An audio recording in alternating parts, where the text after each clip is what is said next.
काल जला के देखे में छोट लगे घाव करे गंभीर। प्यार व्यार हुआ है आपको? हो गया। अच्छा यहाँ पैसा कौन है जिसको प्यार नहीं हुआ?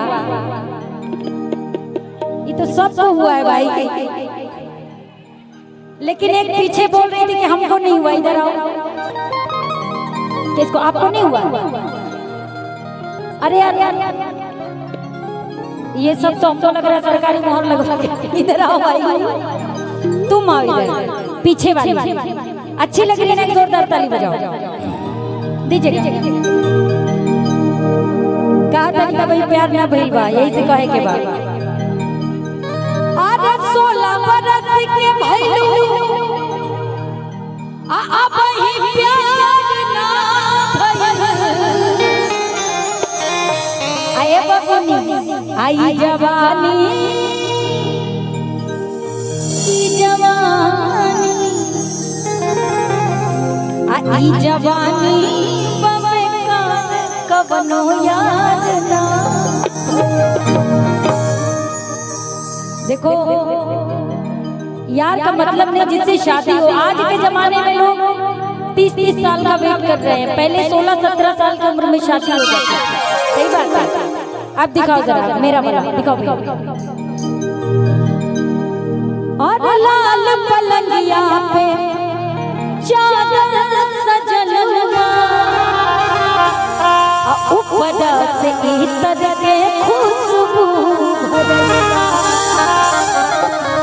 इतना ठंडी में कि जान चली जाए और नादानी में कि जान चली जाए और नादानी में अगिया लागल बा हमरी जवानी में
लाली लगनिया की सोनो हो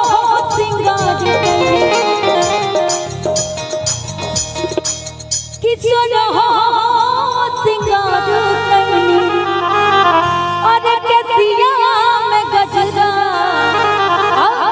उठो पे लाली लगनिया की गजरा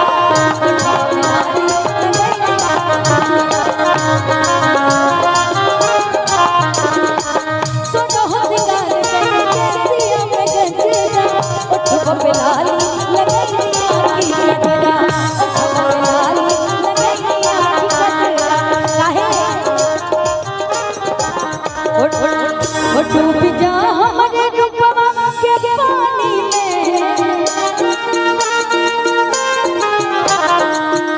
डूब जा हमारे रूपवा के पानी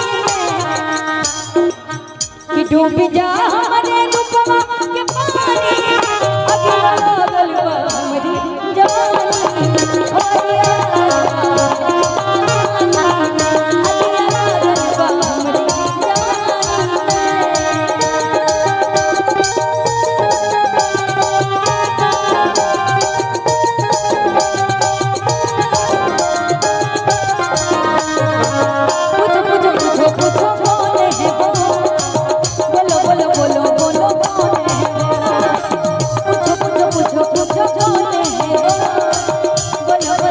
बोलो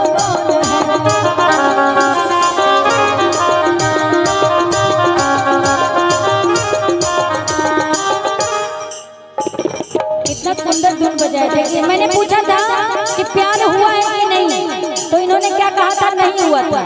तो ये क्या बोल रहे हैं, मैंने किसी को दिल दे दिया, दिल दे दिया, मैंने किसी को दिल दे दिया, दिल दे दिया, दिल दे दिया। क्या पूछो पूछो पूछो पूछो, अरे पूछेंगे तभी ना कि पूछो पूछो पूछो पूछो। ये लोग आपके गांव में आई हैं, प्यार किसी और से करके आई हैं, तो पूछना तो बनता है कि कौन है भाई, हम लोगों से ज्यादा सुंदर मिल गया इनको। आई कि पूछो पूछो पूछो पूछो कौन है, बोलो बोलो बोलो बोलो कौन है, पूछो पूछो पूछो पूछो कौन है, बोलो बोलो बोलो बोलो कौन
मत जा तू सूते दलाली में,